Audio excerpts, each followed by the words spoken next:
Boss, anong exercise po ba yung mas nata-target ang chest part?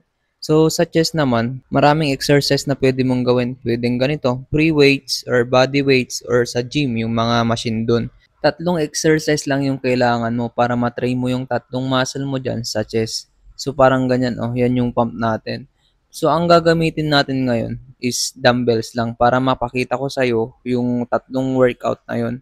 So, ang unang workout natin yung dito, flat bench press. Pero yung tatlong workout na yun, depende sa'yo kung ano yung gusto mong unahin dyan. Pwedeng upper or lower, depende kung ano yung gusto mong i-focus. Kasi mas maganda kung sakaling ipo-focus mo is upper, yun yung uunahin mo para hindi ka masyadong mapagod. Kasi pagka nilagay mo sa huli yun, pwede kang mapagod. Siyempre, pag napagod ka, hindi mo na may execute ng tama yun. Kaya kailangan mo siyang unahin.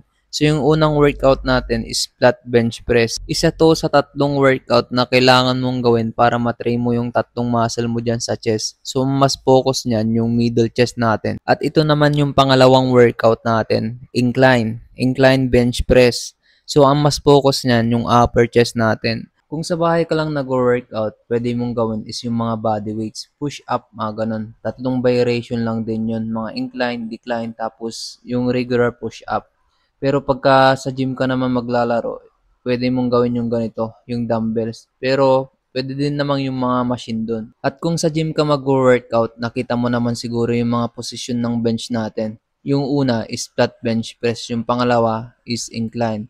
At ito naman yung sinasabi kong pangatlong workout natin. So ito naman is decline. So ang mas focus niyan yung lower chest natin.